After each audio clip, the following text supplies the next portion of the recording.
FBI undercover operations have mushroomed in the last few years, and so have complaints about them.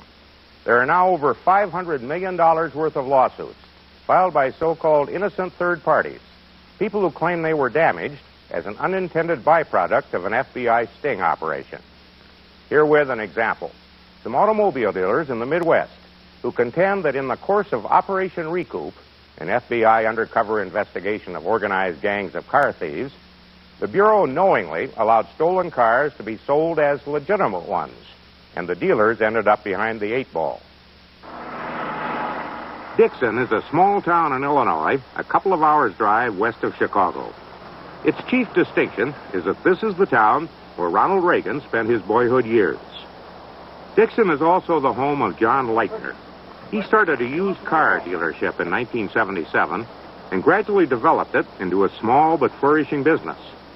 Then, beginning in the fall of 1981, 8 cars that Lightner had sold to customers were seized by the state police on suspicion of being stolen vehicles, which indeed they turned out to be.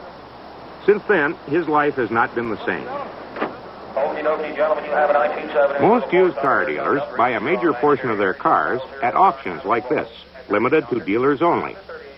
The 8 cars that were the cause of John Lightner's troubles were bought by him at the Tremont Auto Auction in Peoria, Illinois, an auction much like this one. The man who put up at auction the cars Lightner bought is Jerry Overhoff, a used car wholesaler in St. Louis. In addition to Lightner's 8 cars, Overhoff bought and sold a large number of other cars that also turned out to have been stolen. He blames his subsequent problems on the FBI. They lied to me about the automobiles. The big lie they told me was that these cars were not stolen, that these were good cars. What Jerry Overhoff and John Lightner know now, but did not know then, is that the cars they bought in good faith were tied in with a couple of FBI investigations aimed at breaking up rings of car thieves in the St. Louis area. The major one was Operation Recoupe. It involved setting up an undercover business run by the FBI, selling vehicle identification tags and the accompanying titles to car thieves. These items enabled the thieves to take stolen cars and make them look like apparently legitimate vehicles. It's known as retagging. The FBI then allowed the cars, which they knew had been stolen and retagged, to be put on the market and sold to unsuspecting dealers. A key figure in the scheme was a man named David Locke, a used car dealer working as a paid FBI informant. Because of concern for his safety, Locke is now in hiding. But his son, Dave Jr., told us he was helping at the time. Dave says he was present when his father bought stolen cars from thieves who brought them to this restaurant parking lot in St. Louis. I asked him why we always had to come here, and he said this is the place. They were taking pictures. According to Dave, the FBI was filming the transaction from a nearby building. Presumably so that the car thieves would not become suspicious and abort the investigation, the FBI allowed David Locke Sr. to sell the stolen cars to a legitimate dealer.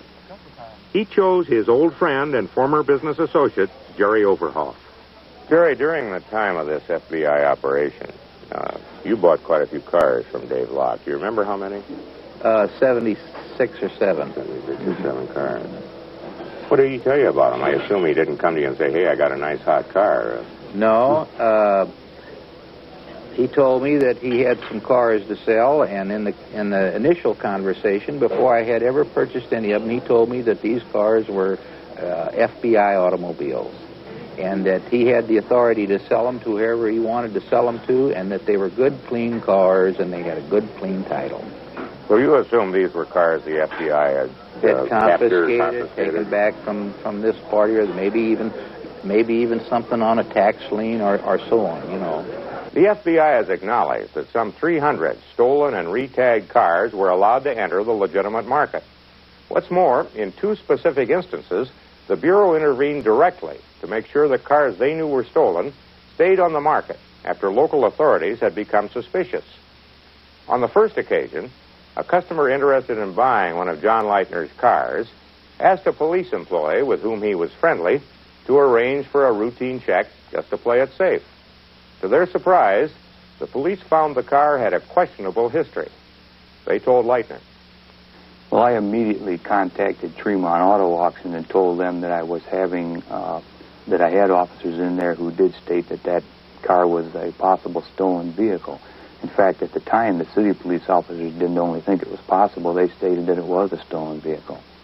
When Lightner called the auction where he bought the car, they in turn got in touch with Jerry Overhoff, who had brought it there. Overhoff called David Locke, who had sold him the car. And Dave said, I'll take care of it. At the next auction at Tremont, the following Wednesday, Lightner assured me that they had laid off, that they'd checked the car out and that it was all right. What had happened in the meantime was that David Locke, the FBI informant, had called his contact, Special Agent Barry Jones. Jones, concerned that the operation might be jeopardized, called the police in Dixon, as well as the state police, who'd also gotten involved. He asked them to back off their investigation and allow Lightner to sell the car, which is just what happened. The city police said it was all right to sell it, and the following morning, the state police investigator who had been called in on the car to determine what was really going on told me also that it was not a stolen car and that I could sell it to whomever I would like. At the time, Lightner had 3 other cars on his lot that had also come from Jerry Overhoff, and in fact were stolen vehicles. Lightner asked the police to check them out. They said that there wasn't anything wrong with those cars either when they returned the information to me that there wasn't anything wrong with the Trans Am. The Trans Am was the initial car that had come under suspicion. They did a history of the cars for me and said they were good cars. About a month after the episode with Lightner, the FBI intervened again. This time, police became suspicious of 2 of Jerry Overhoff's cars before they went up for auction and impounded them. But I said, don't get too excited. I'll make a phone call or 2 in the morning, and I think we can get it straightened out. Once more, Overhoff called his friend Dave Locke. And once more, the FBI called the police and got them to release the cars. When you got the cars back, what was your reaction? Did you feel comfortable then that they were legitimate? Yes, this was the information passed along to me. And one of those cars ended up with John Lightner. Correct. As the FBI investigations wound down, the question arose of what to do about the stolen cars that had been allowed on the market.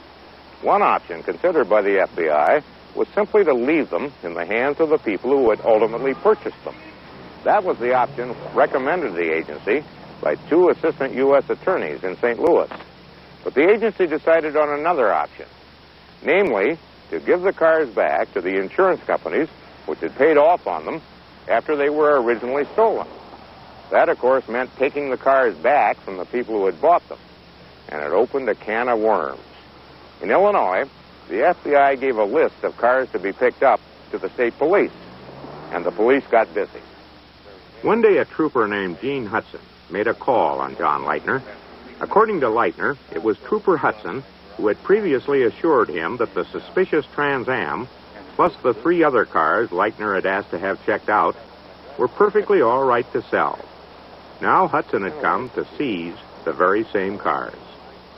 Did you tell him, look, Buster, just a little while ago you told me these cars were okay. What's up? Yes, I did.